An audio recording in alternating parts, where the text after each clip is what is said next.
We've seen from the production possibilities frontier that an economy can operate efficiently at any point on its PPF. Therefore, economies have to make some decisions around where exactly to operate. And these allocation decisions are primarily, what combination of goods and services to produce, how to make these goods and services, and who gets them. And we characterize economies based on how they make these allocation decisions. And typically we have two types, or we've seen two types of economies. One are command economies, and the second is the market economy. And in a command economy, the allocation decisions are typically made centrally. And one example of command economy is the former Soviet Union. So typically government agencies make these allocation decisions.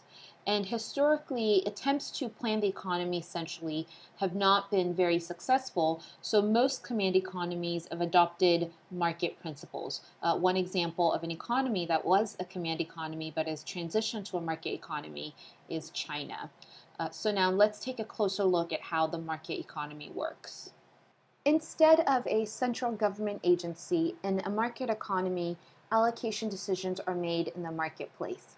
This diagram is called the circular flow model, and it represents the interactions between individuals and businesses in a market economy.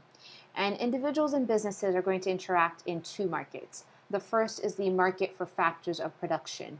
We've said in earlier lessons that factors of production, or economic resources, are things like land, labor, and capital, and these factors of production belong to individuals. So individuals will sell their factors of production or their resources in the market for factors of production.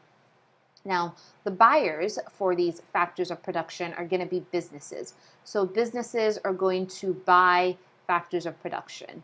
So they get resources. And in exchange for these factors of production, businesses are going to give individuals money. So individuals are going to get compensation in the form of income, so monetary compensation. And of course, that means businesses are going to spend some money, so they're going to incur some costs. So what businesses will do is they'll take these resources, these factors of production, and turn them into goods and services. So they turn them into various goods and services. And now we enter the second market, which is the market for goods and services. Now in this market, individuals are the buyers. Individuals want goods and services. So individuals will take their income and they will spend it in this market to get some goods and services. So the money flow here is we have consumer spending. So individuals will spend some money and they will get the goods and services that they want. And firms, of course, from this spending will get some money. So firms will get revenue. And typically firms may keep part of that revenue as profit, but they will also spend that revenue as costs to obtain more factors of production. And so the cycle begins again. So as you can see from this diagram, in a market economy, what is produced is determined by what individuals are willing to purchase. So it's determined by consumer spending.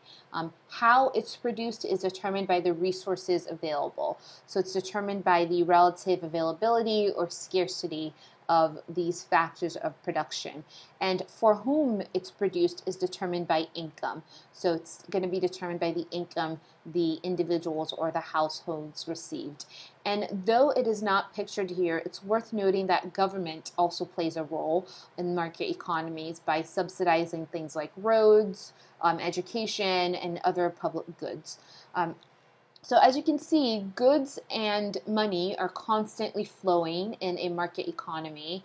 And in the next lesson, we'll look more closely at the flow of goods and money when we start to talk about demand, supply, and market equilibrium.